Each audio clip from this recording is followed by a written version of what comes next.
one of the things that Royal Enfield was very, very insistent on reminding us is that the details on this motorcycle are very, very carefully done. And a lot of places you will see it, right? For example, when you look at the hubs, these are tubed tires, but when you look at the hubs, they are steel hubs, they are chromed, they are beautiful looking.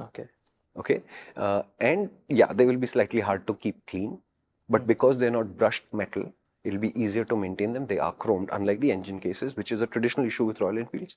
They give you brushed metal engine cases and they are very, very hard to keep clean. They get blotchy. That's going to happen to the classic 650, unfortunately, also as well.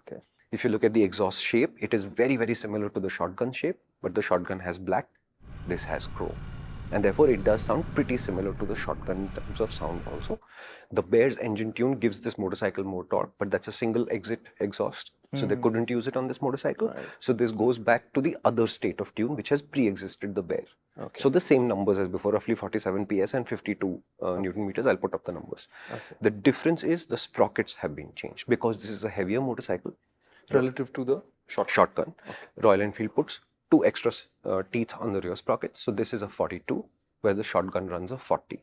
Which doesn't make this a more accelerative motorcycle because of the weight. It's still very much like a classic 350 in the sense of it's a calm engine. You can push it, it will go fast, but it feels like it just rather chill out.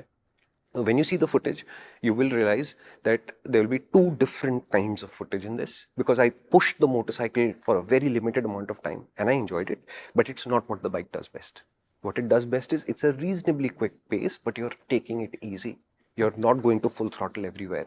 And you will notice that my throttle hand doesn't actually move all that much because there is so much torque on the 650 twin. You don't have to work very hard, both uphill and downhill. As long as you take it easy, the 650 is in its zone.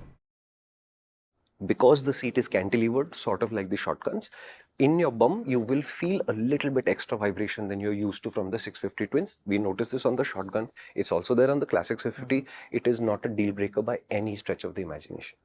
It is just a function of how the seat is organized.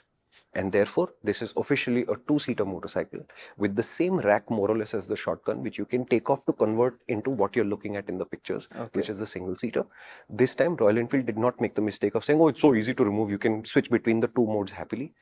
You cannot, because you have to take off the top suspension mount bolts on both of the rear shocks, which I would not want to do at home because it requires a specific torque to be tightened to. I would rather have the dealership do it. And if the Royal Enfield dealership actually uses a torque wrench to torque that to spec again, honestly, I would also be surprised. So the suspension, brakes, etc., slight retuning has happened because of the different format of the motorcycle. It also feels slightly different, but all the aggregates are premium. So you get the brushed finish metal levers with adjustability for span, which is important. We'll come to that. From effectively the Super Meteor. You get the same switch cubes as before, but they are chrome. Oh, really? Which means you might like looking at them, but they're still extremely annoying to use because Royal Enfield has decided to use these weird rotary switches, which they can't seem to look past. Fully chrome mirrors, but they have the same issues that normal Royal Enfields have, which they will become loose and you'll have to keep adjusting them. But Royal Enfield has not paid attention. Did it happen on the ride? No, not for me, thankfully. Not for me. You've got the same LED headlight as every Royal Enfield right now, except for the Bullet 350. And LED pilot lamps, etc., etc. The nacelle is basically redesigned to be a larger size, but it's the same looking nacelle. It has the same pilot lamps, etc. So visually, it looks like a longer classic 350. It looks like a bulkier classic 350. But to put a point on it, there's nothing actually shared with the classic 350. No. This is a bigger motorcycle, so everything, it looks, and this happened when the 350 came out, the classic, the J series one. Everybody's like, it's the same bike. Yes, it's the same bike in spirit, but it wasn't actually the same bike. And in this case, even my first glance at it was like, wow, it just looks like a Meteor Classic 350. And that Meteor is a very, very good word to use because it does look substantial and chunky and therefore so nice looking. The only visual interruption may be the gap between the top of the rear wheel and the bottom of the rear fender, which when you sit down disappears. But when you sit down, you can't see the gap anyway. So it's actually relevant.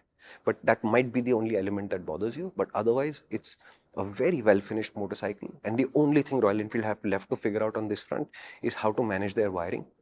Okay. Because when you start noticing the wiring, you'll still notice that it's not the neatest motorcycle that they could have made. The rest of it has fallen into place. Hello. If you enjoyed this clip, which means you're into good conversations, and that's what we're all about. It's really hard packing in the essence of an idea into a 60-second clip. This 3-minute, 5-minute video would have given you a sense of that, and you can enjoy this entire conversation in its full glory on the MotorInc channel. So why don't you head out over there and subscribe to that, and you could subscribe to this channel as well if you enjoyed it.